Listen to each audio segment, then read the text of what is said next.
Nós vamos começar hoje nossas atividades e colocando aqui, ó. E lamentavelmente a nossa equipe sofreu uma perda valiosíssima de um companheiro que é furada embaixo, tá? É um aro, né?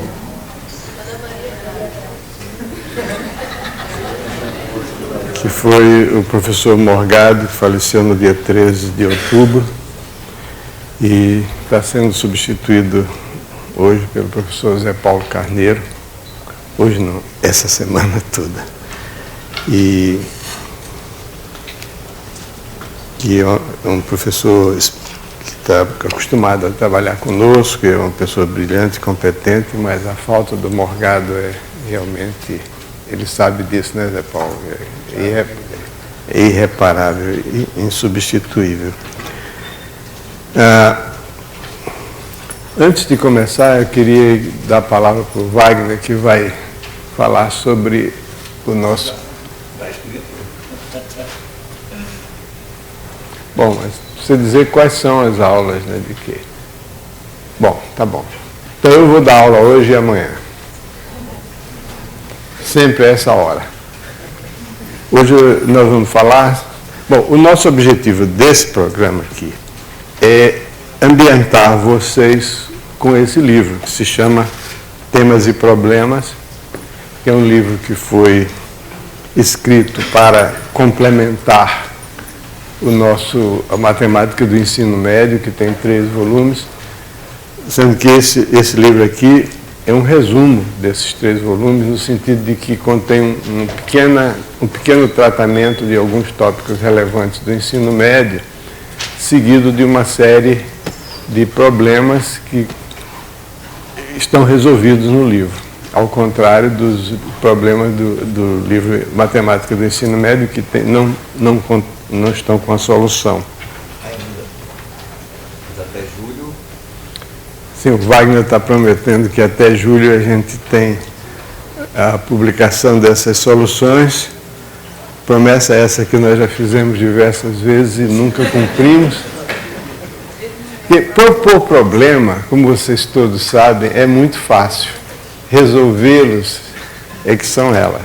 Então, principalmente quando você é que propõe o problema, então o ônus da solução, da resolução, é um ônus muito caro, porque você tem que ser conciso, porque se você escrever uma solução muito longa, os leitores vão dizer, esse miserável propõe um problema cuja solução é tão longa que nem ele consegue resolver rapidamente, como é que ele quer que nós resolvamos. E se você põe uma solução muito abreviada, então as pessoas vão dizer, isso não é solução, é só uma sugestão de como é que deve ser resolvido. Então, em suma, esse livro aqui tem as soluções dos problemas. A primeira parte dele, o primeiro capítulo dele se refere à proporcionalidade, que é uma das noções mais antigas, acabei de chegar do Peru, ainda estou dizendo antiga, um dos temas mais antigos da matemática.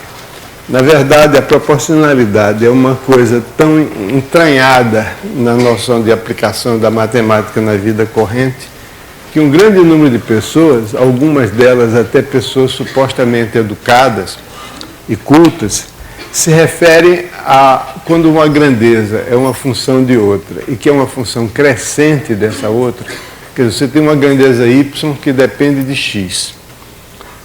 E quando o x aumenta, o y aumenta também. Então as pessoas, numa situação como essa, costumam dizer y é proporcional a x, o que não é verdade. Nem sempre é verdade, como nós vamos ver. Muito bem, então o que é que são grandezas proporcionais? Grandezas proporcionais ocorrem quando a gente tem uma correspondência que a cada valor da grandeza x associa um valor da grandeza y, um valor y de outra grandeza. E isso se faz de tal modo que quando x cresce, o y cresce também. ou seja, que y é uma função crescente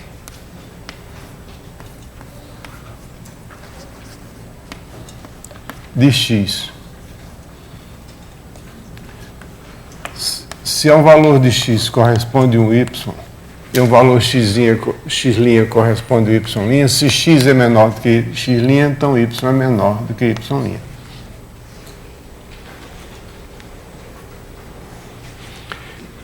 Então a gente diz que y é uma função crescente de x. E é exatamente nessa situação que as pessoas que não têm muita familiaridade com matemática costumam dizer que, nessa situação, que o y é proporcional a x, o que não é verdade. Sempre. A segunda condição para que se tenha proporcionalidade é a seguinte: é quando, se x corresponde ao y, então se a nx corresponde a ny, onde n é um número natural.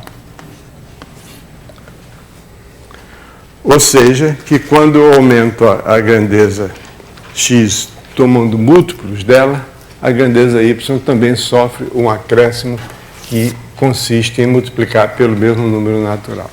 Vamos ver uns exemplos disso. Então, numa situação como essa, a gente diz que se tem uma proporcionalidade.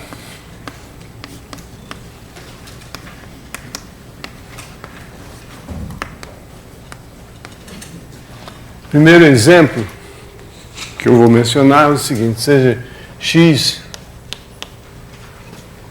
o volume de um líquido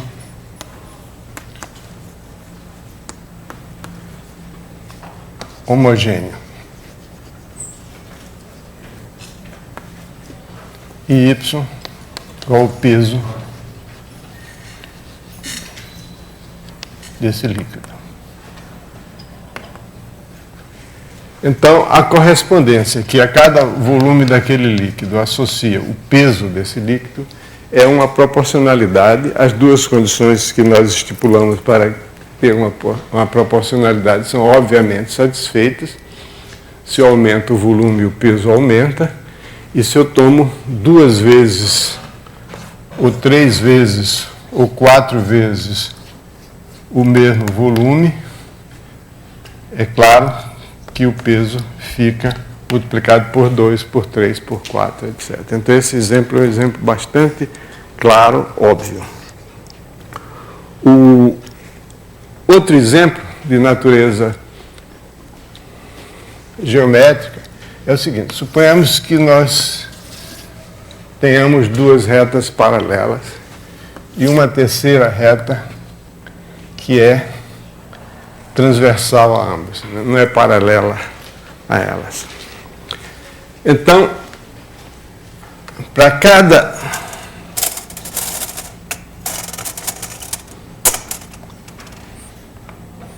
segmento de comprimento x numa dessas retas, eu associo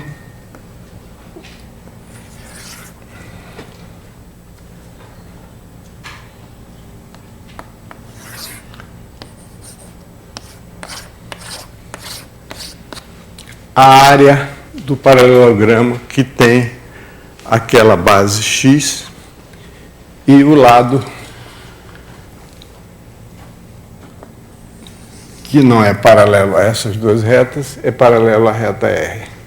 Então, essa correspondência, que a cada x corresponde o y, que é a área do paralelogramo que tem x como base, é uma proporcionalidade. Em primeiro lugar, é claro que essa correspondência está bem definida, porque não importa onde eu coloque esse segmento de comprimento x, eu vou obter sempre paralelogramos que são congruentes, portanto têm a mesma área. E se eu, em vez de x, tomar 2x, 3x, etc., eu vou ter y, repetido, então é válida a segunda condição. Então, novamente, aí nós temos uma proporcionalidade. Um terceiro exemplo, de natureza bem diferente, é o seguinte.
Eu chamo de C de Y, é o capital resultante de uma aplicação de X, de uma quantia X na caderneta de poupança, após um tempo T. Esse T é fixo.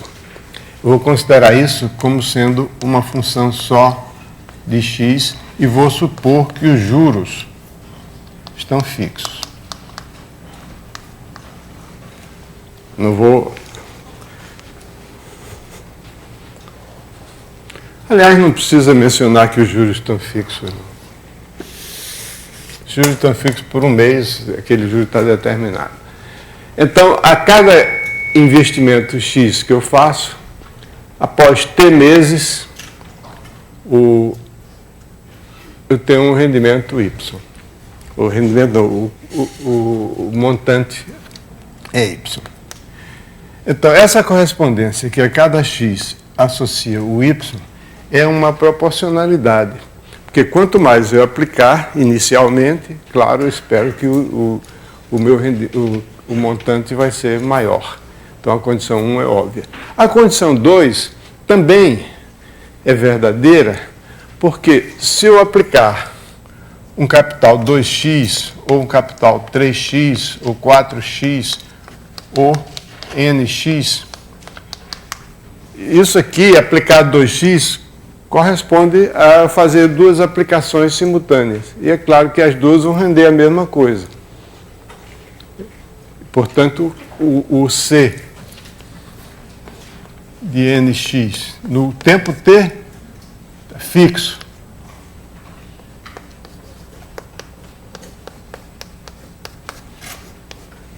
Ok? Porque aplicar nx corresponde a fazer n aplicações iguais de x. Então, dá a mesma coisa. Então, essa correspondência aqui é uma proporcionalidade. Vamos ver mais um exemplo de proporcionalidade.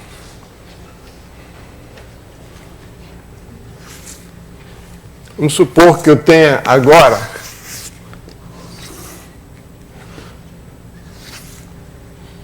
duas retas, ou melhor, duas semirretas, OA e OB, com a mesma origem. E outra vez, parecido com aquela situação, eu tenho uma terceira reta R, que é transversal a ambas. Então, isso me permite definir uma correspondência que a cada comprimento X tomado na semirreta OA, eu associo um segmento de comprimento Y na semirreta OB, obtido tirando a partir de cada uma das extremidades de X uma paralela a essa reta dada. Então, agora, eu vou olhar para esse comprimento Y. Essa correspondência, que vai de X em Y, é uma proporcionalidade. Ou seja, a cada comprimento X, eu associo Y. Aqui, é preciso tomar um pequeno cuidado de verificar que essa correspondência está bem definida. No seguinte sentido, eu posso tomar esse segmento Y em diversas posições diferentes ao longo daquela semirreta OA. E a gente tem que verificar que, ao transferir o X para outra posição sobre a semirreta OA,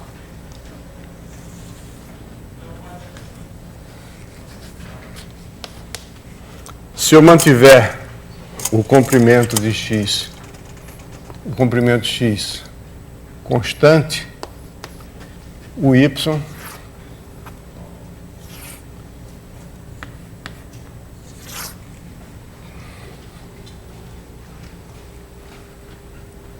também não varia. Isso se faz mediante uma igualdade de triângulos aí, tá? Eu vou obter aqui dois triângulos que são congruentes, se eu traçar paralelas a semirreta OA, porque tem uma base igual, esse ângulo igual, um lado igual compreendido entre dois ângulos iguais. Ok? Então, a primeira observação é que essa correspondência está bem definida, e daí, pelo mesmo argumento, se segue que se eu tomar x, 2x, 3x, etc., se isso aqui também for x outra vez, então esse segmento y vai ser igual aqui, y vai ser igual a y, então vale a terceira condição. Muito bem. Ok? Então essa é a noção de proporcionalidade. Grandezas proporcionais, quer dizer, quando uma cresce, a outra cresce, quando uma delas é multiplicada por um número natural, a outra também fica multiplicada por aquele mesmo número. Agora, um fato extremamente importante é que essa propriedade de que quando eu multiplico a grandeza por um número natural, a correspondente fica multiplicada pelo mesmo número, vale mesmo para números que não são números naturais, necessariamente. Isso é uma consequência. Quer dizer, do ponto de vista matemático, uma proporcionalidade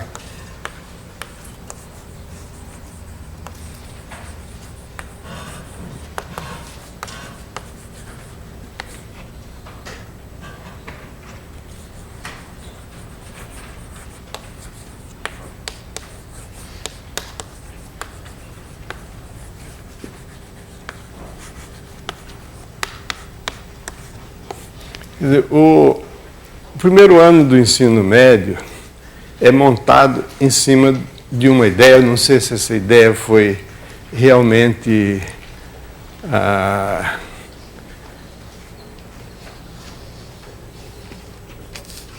natural, se foi uma ideia espontânea ou se foi algo de caso pensado. Vamos dar o benefício da dúvida a quem propôs esse programa. E a ideia é a seguinte, é que a matemática é um conjunto de teorias gerais e abstratas que se aplicam em situações concretas. E a vantagem de ter esses modelos matemáticos para situações concretas é que o mesmo modelo se aplica em diversas situações diferentes. Então, do ponto de vista toda a matemática do primeiro ano do ensino médio é pensada, ou pelo menos deve ser pensada assim. Diferentes tipos de funções que têm diferentes tipos de aplicações. Então, do ponto de vista matemático, a gente olhou agora do ponto de vista das aplicações, são para aplicações bem elementares. Do ponto de vista estritamente matemático, uma proporcionalidade é uma função. Eu vou olhar só para a grandeza. Existem grandezas que assumem valores negativos e têm medidas negativas, como, por exemplo, temperatura e outras.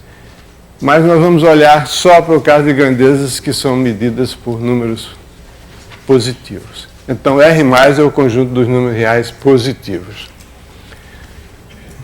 Então, a proporcionalidade é uma função que tem a seguinte propriedade. Primeiro, ela é crescente, quer dizer, se x é menor do que x', então f de x é menor do que f de x'. E segundo, então é que f de nx é igual a n vezes f de x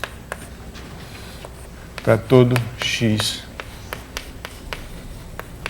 e todo n natural. Então esse é o ponto de vista matemático da noção de proporcionalidade. Em vez de lidar com grandezas, eu estou lidando agora com números reais. Então existe o chamado teorema fundamental da proporcionalidade. O teorema fundamental da proporcionalidade diz o seguinte: se f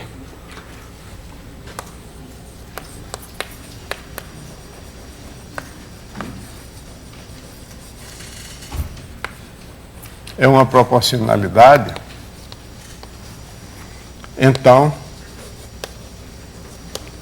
f de cx é igual a c vezes f de x, qualquer que seja o c real, positivo, e qualquer que seja o x também. Ou seja, se vale essa relação para n natural, então, diante da condição 1, vale também essa relação para qualquer c número real.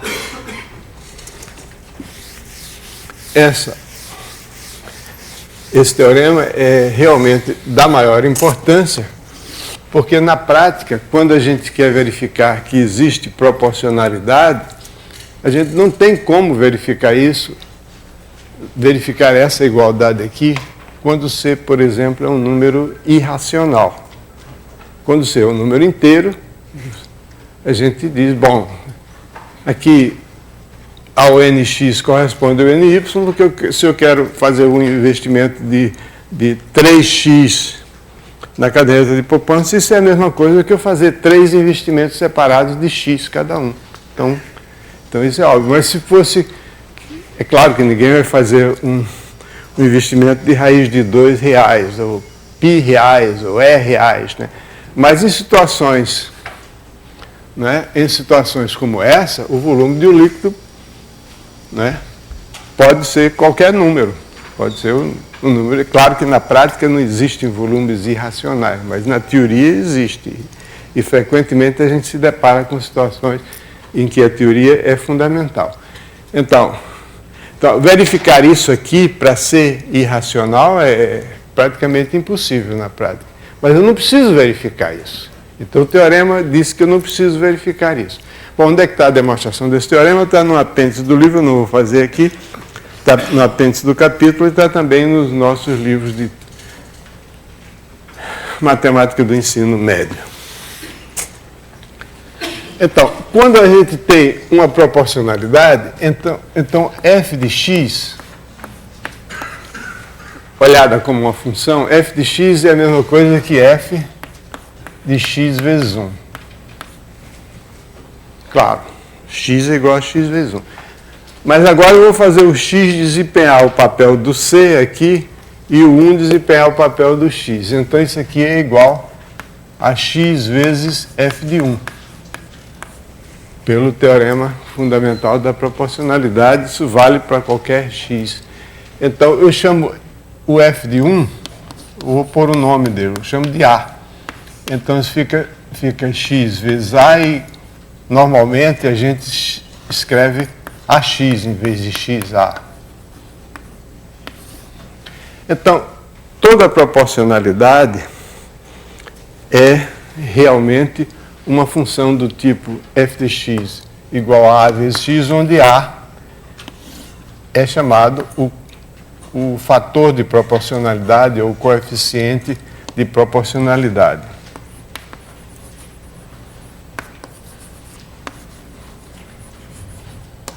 Fator de proporcionalidade, A. Vocês vão encontrar em muitos livros a definição de proporcionalidade. Duas grandezas são proporcionais quando existe uma constante chamada constante de proporcionalidade em geral chamada de K, o fator de proporcionalidade, tal que y é igual a Kx. Essa definição é absolutamente correta do ponto de vista matemático, e do ponto de vista prático não é a melhor. E do ponto de vista didático também não é a melhor definição, porque se eu só vou dizer que duas grandezas são proporcionais utilizando essa definição, eu tenho o encargo de determinar o K. Esse K, que é o fator de proporcionalidade, às vezes é interessante. Por exemplo, aqui no exemplo 1, o K, que é o fator de proporcionalidade, chama-se a densidade do líquido. Não é? No exemplo 2, o exemplo 2, o y é igual a Kx, o K... eu estou chamando de K, mas eu devia chamar de A, né? Estava falando na definição dos livros e mudei depois. Vamos chamar de A. Então, o A, que é uma letra adequada, é a altura. É esse aqui. Y é igual a AX. Aliás, cabe aqui uma observação que é o seguinte, aqui as pessoas dizem, para que eu preciso desse exemplo?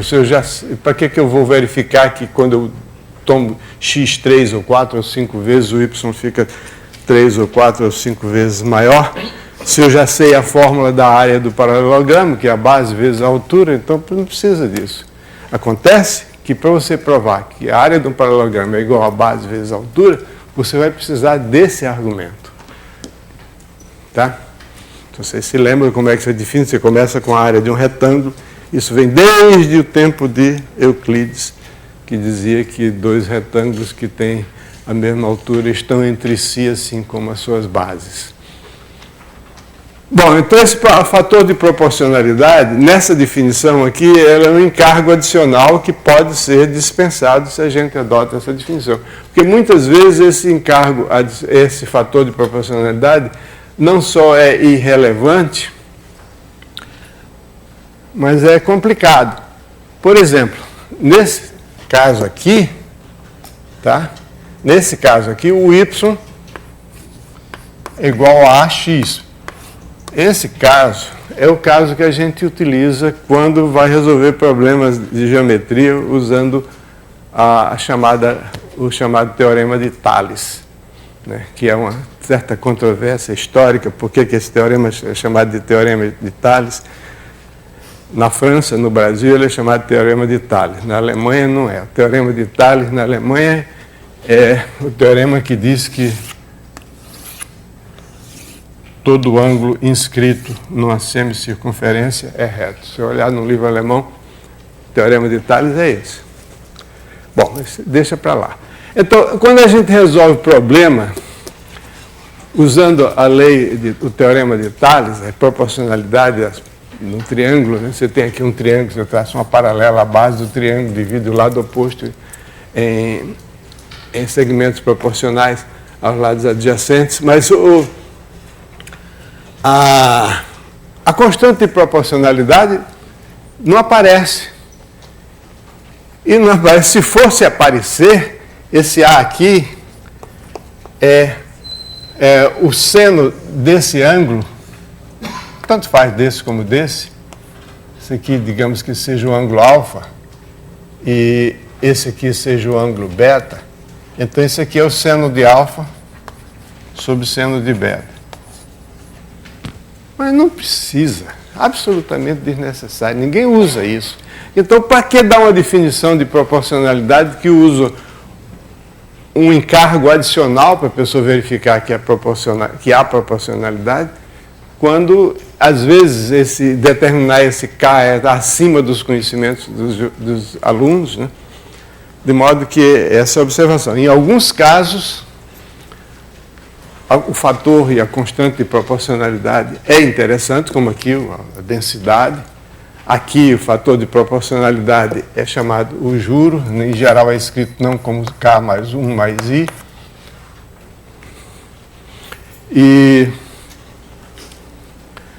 Essa é a definição de proporcionalidade. E, no caso, a gente tem o teorema fundamental da proporcionalidade e assegura que toda proporcionalidade é dada por uma função chamada função linear. Ok?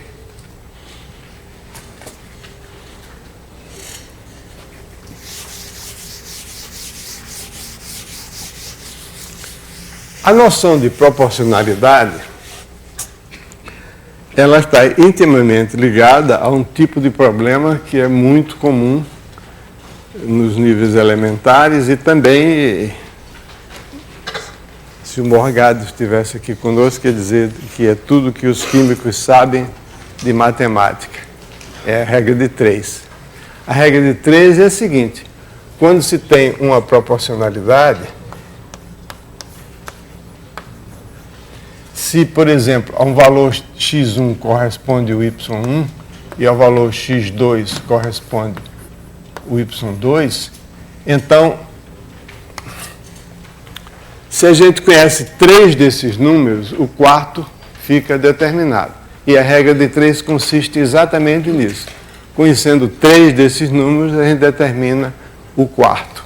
Isso porque o y1 é igual ao ax1, o y2 é igual ao ax2, consequentemente, o y1 sobre y2 é igual a x1 sobre x2. Ou a mesma coisa que o x1, o y1 sobre x1 é igual a y2 sobre x2. Qualquer uma dessas duas maneiras de escrever essa igualdade, isso é a mesma coisa, só escrito de duas formas ligeiramente diferentes, se chama uma proporção. Se conhecemos 3 elementos na proporção, o quarto fica determinado, isso é o que se chama uma regra de 3. Ok? Mas para ter uma regra de 3, é necessário que se tenha uma proporcionalidade. Eu até agora usei a palavra proporcionalidade sem nenhum qualificativo adicional.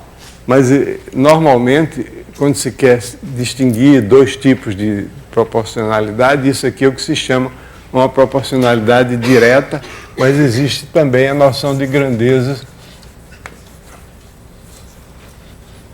inversamente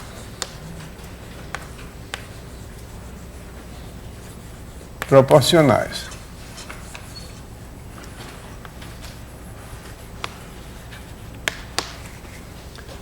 Grandezas inversamente proporcionais são grandezas que estão relacionadas de tal modo que a cada valor de uma delas corresponde de forma unívoca ao valor da outra.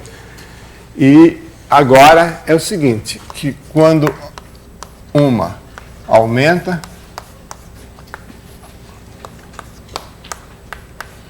a outra diminui. Se ao valor x corresponde o valor y, e ao valor x' o y', então quando x é menor do que y', o y', quando x é menor que x', o y' é menor do que y. Então, essas são as grandezas que são... y é uma função decrescente de x. E a segunda condição é que se ax corresponde a y, ao nx corresponde 1 sobre ny. Quer dizer, quando uma das grandezas é multiplicada por um número natural n, a segunda fica dividida por n. Então, isso aqui são grandezas inversamente proporcionais. Nesse caso, é equivalente dizer, quando y e x são grandezas inversamente proporcionais, é que o y é diretamente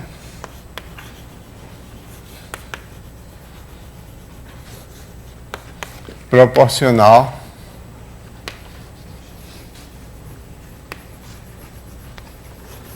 ao inverso de x. Nesse caso, o y é igual a A vezes o inverso de x, portanto é igual a A sobre x. Por exemplo,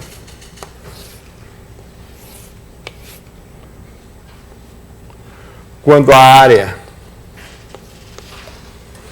vou chamar de Y, quando a área de um retângulo é dada, a base desse retângulo é inversamente proporcional à altura. Melhor, a área, que é A mesmo. Quando a área é dada, né?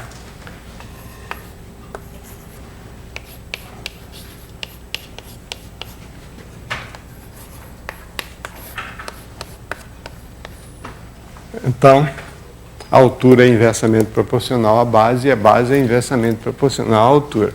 Quer dizer, se eu quiser construir um retângulo de área A, cuja base seja o dobro dessa base aqui, a altura tem que ser a metade.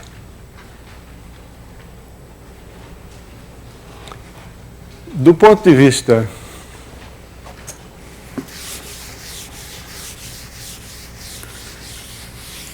geométrico, e é muito importante na prática, tão importante que esse fato é usado frequentemente em situações, principalmente situações financeiras, mas também físicas.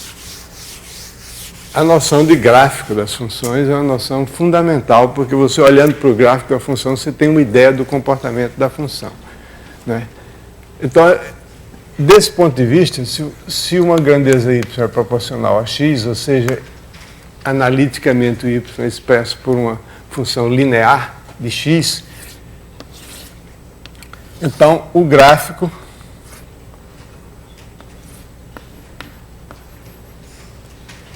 dessa relação, o gráfico é uma linha reta, né? No caso, como nós estamos considerando somente para valores reais de x, positivos de x, uma semi-reta, tá? Enquanto que aqui nessa situação o gráfico muda radicalmente, y igual a sobre x, o gráfico é uma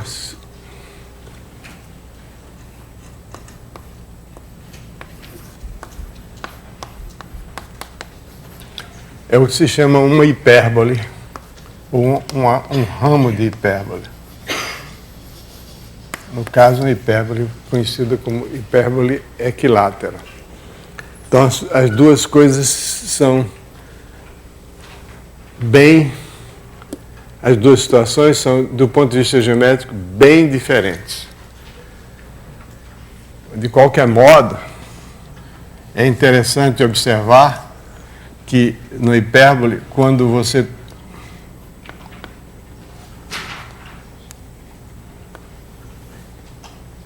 duplica o x, você toma, por exemplo, 2x, essa altura aqui fica sendo, se isso aqui é y, isso aqui é y sobre 2.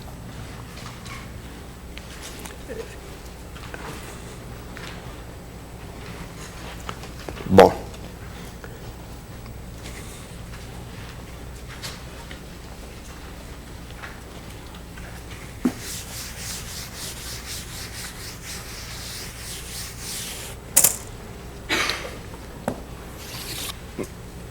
na prática, em diversas situações, uma grandeza ela não depende só de outra, ele depende em geral de várias outras, então tem uma função de várias variáveis. Então, tem a noção de grandeza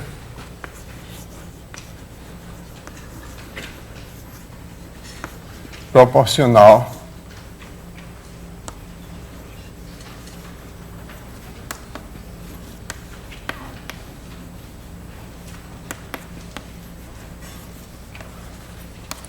Então, a gente tem, por exemplo,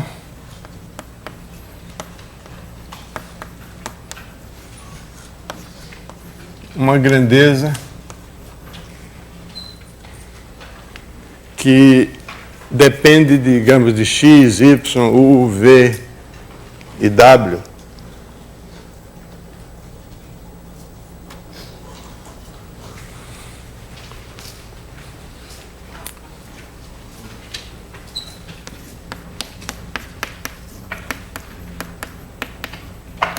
Vamos supor que f depende diretamente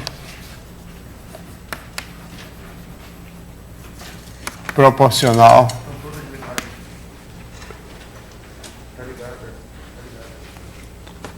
a x e y e inversamente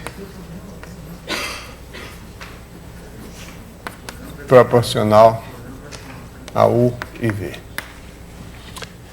Isso significa o seguinte, que se eu olhar somente para x como variável e fixar y, u, v e w, então a f, se eu fixar as demais variáveis, a f é uma função crescente de x e que quando x duplica, triplica, etc., o f fica duplicado, triplicado, etc. A mesma coisa para y. E inversamente proporcional ao u, v e w significa dizer que quando o u aumenta, o f diminui. Quando o u diminui, o f aumenta. E quando eu multiplico o u por um número qualquer, o f fica multiplicado por aquele número. Nesse caso, a gente pode obter imediatamente a expressão do f como função de x, y, u, v e w assim. F de x, y, u, v e w. Esse x é x de 1, então isso aqui, x vezes 1, então fica multiplicado por x pelo teorema fundamental de proporcionalidade, f de 1, y, u, v e w. Novamente, o y é y vezes 1, então isso aqui fica x, y, f de 1, u, v e w. Novamente, o u é u vezes 1, então quando eu multiplico por u, a f fica dividido por u.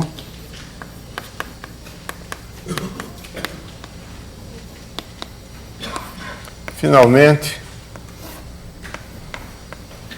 vou dar um salto aqui, u, v, w, f de 1. Isso aqui a gente chama de A, que é a constante de proporcionalidade. Então, f de x, y, u, v e w é igual a uma constante A, x, y, u, v e w. O exemplo mais conhecido dessa situação é a lei da gravitação universal, que diz que dois corpos se atraem, a força de atração entre dois corpos é diretamente proporcional à massa desse corpo e desses corpos e inversamente proporcional ao quadrado da distância entre eles. Então você tem aqui a força de atração é dada por uma constante, e essa constante depende das unidades de medida que você está utilizando, vezes o produto das massas, dividido pelo quadrado da distância.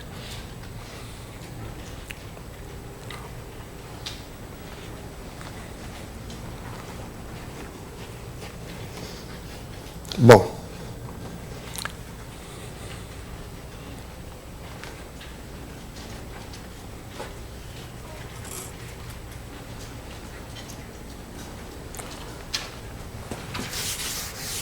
mas em muitas situações, esses são os modelos mais simples de matemática para se aplicar em situações em que há proporcionalidade. Não é isso? Em muitas situações, a proporcionalidade é modificada por uma constante aditiva, então a gente tem o conceito de função afim.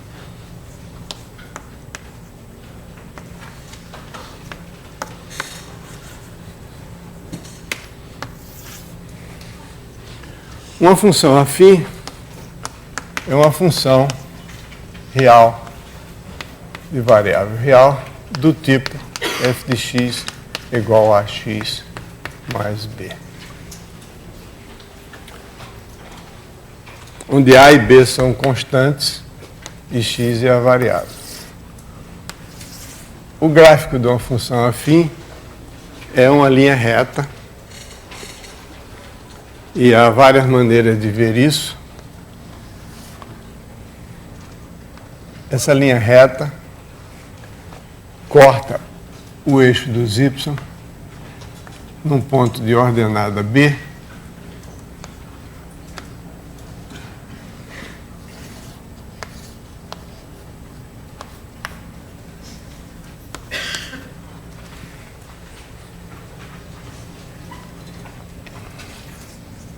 enquanto que o número A está ligado à inclinação dessa reta, se bem que não de uma maneira intrínseca, porque o número A, ele na verdade ele não é a inclinação dessa reta, depende das unidades que eu estou tomando. Muito frequentemente, X representa um tipo de grandeza e Y representa outro tipo de grandeza. Por exemplo, isso aí pode ser a função que modela um movimento uniforme sobre uma reta. Então, o X aí é o tempo e o f de X é o espaço percorrido no tempo X. Então, você tem duas grandezas de natureza bastante diferentes. Aqui é tempo, aqui é espaço. Então, você não pode dizer que você usou a mesma unidade para representar ambas as grandezas. Então, dependendo do tipo de unidade, e em situações diversas, há a conveniência de modificar drasticamente as unidades. Então, não é bom chamar isso aqui de inclinação da função, ou coeficiente angular da função, porque não é uma noção muito precisa, e sim, esse A aqui é a taxa de crescimento.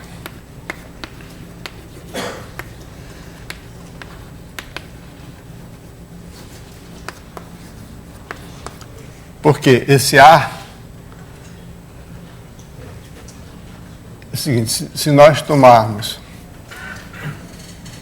dois pontos, x1, x2 aqui, e olharmos aqui, você tem o y1 e aqui o y2, então esse A é y2 menos y1 dividido por x2 menos x1. Bom, se eu tomasse y menos y2 dividido por x1 menos x2, daria a mesma coisa. Então, essa aqui é a relação entre o crescimento do x e o crescimento do y. E esse A, o fato de que esse A é constante, é que caracteriza a função afim. Isso aqui é a chamada taxa, ou taxa de variação, ou taxa de crescimento. O crescimento pode ser negativo. Então, o fato desse A ser constante é que caracteriza a função afim no seguinte sentido.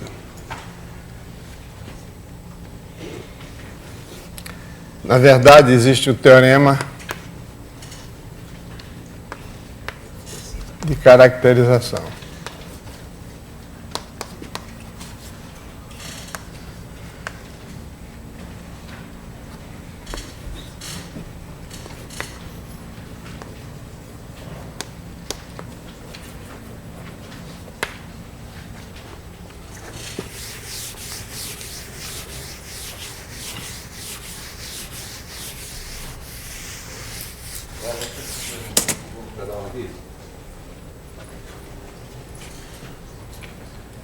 Não, nem precisa. Fiat branco HEJ 1738. Quem tinha esse carro? Fiat branco. Não? Placa de Belo Horizonte. Placa de Belo Horizonte. O ano. Então desapareceu não só o carro, mas o dono também.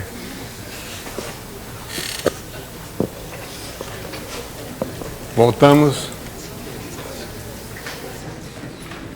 Bom, então o teorema de caracterização das funções afins é é o seguinte: quando é que uma função é afim? Existem casos bastante claros em que o modelo matemático para caracterizar a situação tem que ser dado por uma função afim. O caso mais óbvio é o caso do táxi. Se bem que aí a gente tem que usar um táxi ideal, que conte metros, centímetros, milímetros, etc., do percurso. Mas vamos admitir essa situação. Então, você tem um táxi que cobra R$ por cada quilômetro rodado, mais uma bandeirada. Então, é óbvio que o modelo matemático para o preço que você vai pagar para uma corrida de táxi é dado por uma função afim. E a letra B é bem adaptada para a bandeirada, né? Então esse é... Outro exemplo de função afim é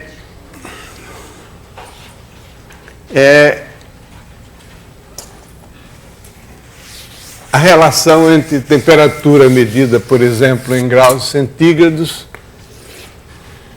e temperatura medida em graus Fahrenheit.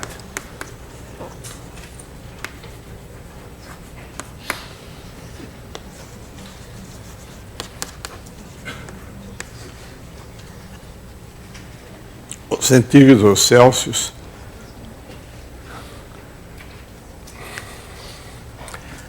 Aqui, na escala de centígrada, a temperatura do gelo, da fusão do gelo, quer dizer, no momento que o gelo começa a derreter, a temperatura dele é 0 graus, enquanto que 100 é a temperatura da água em ebulição. Por algum motivo, em graus Fahrenheit, a temperatura da difusão do gelo é 32 graus Fahrenheit, enquanto que a temperatura da água em ebulição é 212. Ingleses são ingleses. A direção é do lado esquerdo, a mão é do lado esquerdo. Tem uma moeda chamada half crown, mas não tem uma moeda chamada crown. E assim por dentro. Tá? Não vamos discutir. Existe isso. Tem pessoas que só se sentem à vontade quando a temperatura é medida em Fahrenheit, simplesmente porque se acostumaram desde pequeno com isso. Então, o problema é o seguinte: você tem uma temperatura X em Fahrenheit, a mesma temperatura é medida em centígrados, será F de X.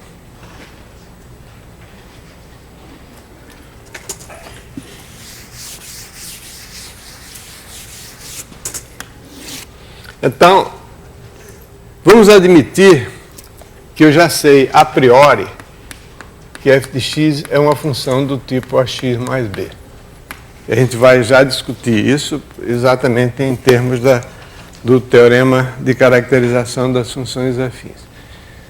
Se eu sei que f de x é do tipo ax mais b, então f de 0 vai ser b. Então, toda vez que a gente tem uma função afim, quando eu faço x igual a 0, f de x é igual a b. Então, o b vai ser, o f de 0 é, desculpe, eu estou chamando ao contrário, né? Eu não sei se eu quero transformar a Fahrenheit em...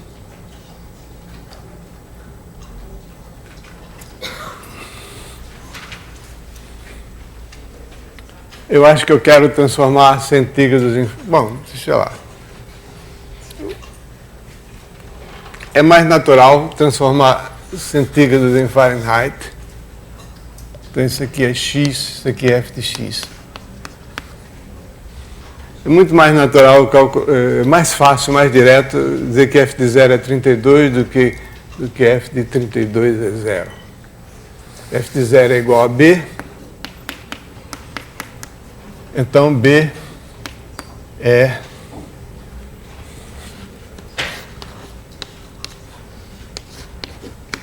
B é 32. Então, a minha função f de x é igual a x mais 32.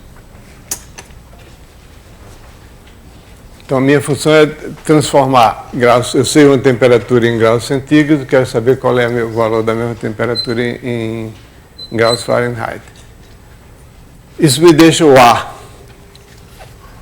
Para determinar o A, eu sei que o F de 100 é igual a 212. Então, 212 é igual a 100A mais 32. Então, 100A é igual a 180. A é igual a 1,8.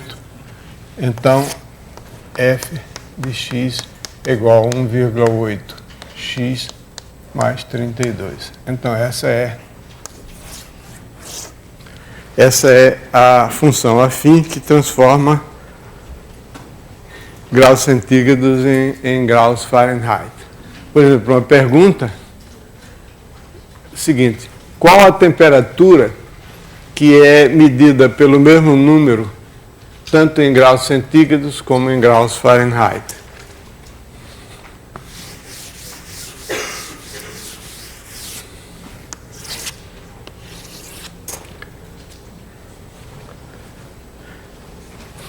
É quando 1,8 x mais 32 é igual a x.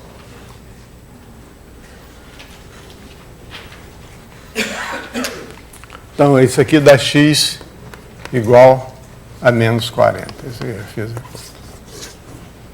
Então, menos 40 graus é a mesma temperatura, tanto em Fahrenheit quanto em graus centígrados. Ok? Por incrível que pareça, eu já sofri essa temperatura. Não no couro livre, né? Mas já estive presente no lugar onde a temperatura era a mesma, tanto em graus Fahrenheit como graus centígrados. Não é todo dia, né? Mas alguns dias era.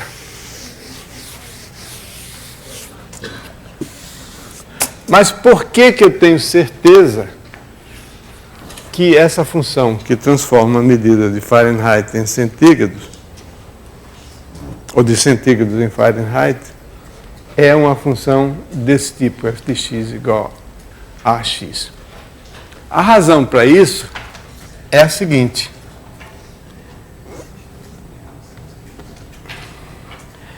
é que quando a temperatura em graus centígrados aumenta, um acréscimo H de temperatura, esse acréscimo aqui é 1,8 vezes H em Fahrenheit. Não importa se estou passando de 0 graus para H graus, ou de 3 graus para 3 mais H graus, é sempre a mesma coisa, sempre o aumento. Ou seja, F de x mais H menos F de x não depende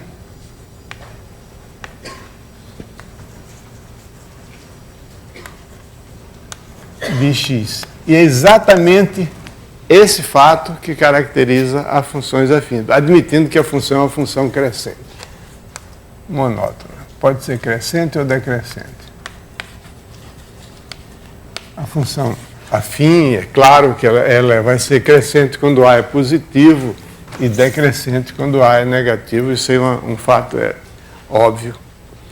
Então, a característica, né, o teorema de caracterização diz o seguinte, que quando a função f cumpre essas duas condições, primeiro, é monótona, segundo, f de x mais h menos f de x não depende de x, depende só de h, então nessa situação, f é do tipo afim.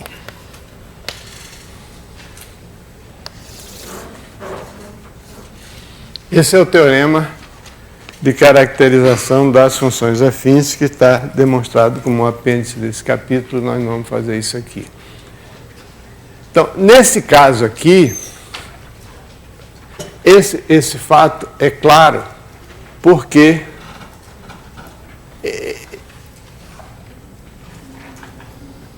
a temperatura, em última análise, é uma medida de comprimento. Quando a gente quer medir a temperatura nesses termômetros usuais, costumeiros, a gente vai medir o comprimento de uma coluna de mercúrio ou de outra substância parecida, né?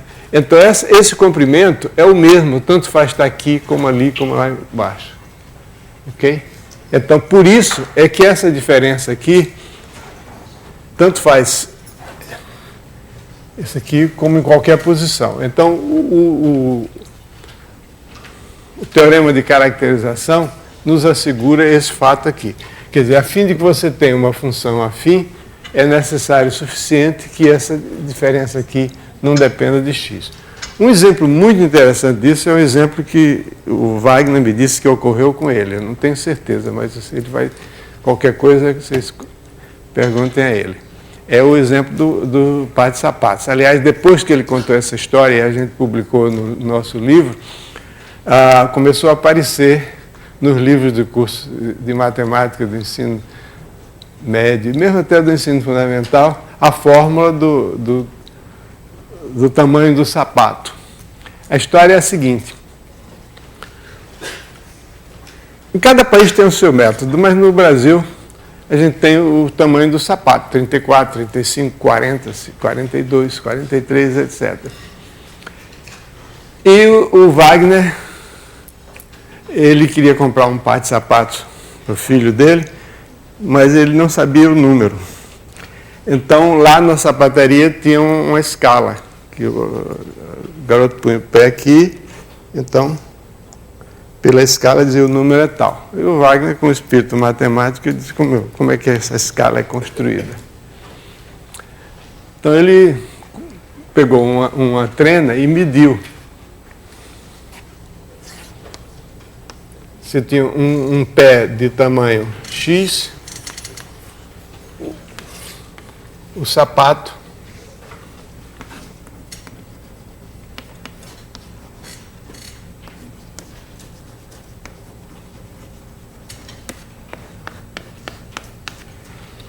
um pé que mede X centímetros, o tamanho do sapato é F de X. Então ele percebeu imediatamente, quando ele olhou para a escala, que tinha um lugar para botar o calcanhar, e então aqui tinha a pessoa punha o pé aqui, e a graduação na escala, ele percebeu que era, quando passava de um número para o seguinte, era a mesma distância. Quer dizer, do 31 para o 32 era a mesma distância do 41 para o 42, do 37 para o 38. Então, ele verificou que essa diferença aqui não depende de onde você começa, depende só do H. Então, ele percebeu que essa função era uma função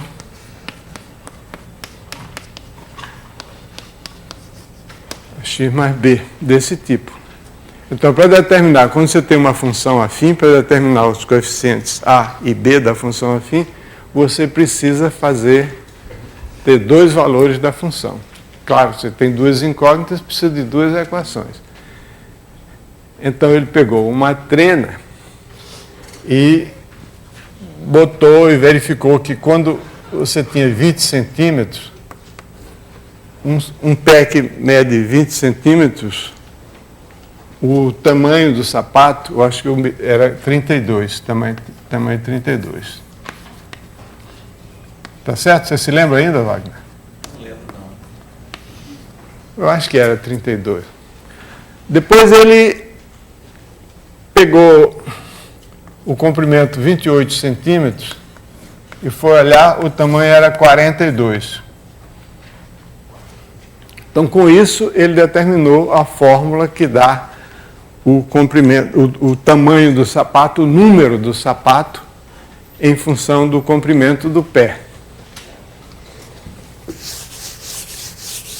Veja bem, o que foi fundamental para saber que a fórmula é uma função afim foi saber que quando o pé aumenta de H centímetros, o tamanho aumenta de H números. Ou melhor, de H não, de um certo valor de H. Não importa se eu passo de 21 para 22 centímetros, o aumento, a variação do número do sapato é o mesmo se você passa de 21 para 22 ou de 31 para 32, é o mesmo aumento. Ok? Então você tem aqui que quando x é igual a 20, 20A mais B vai dar 32, e quando x é igual a 28, 28A mais B é igual a 42.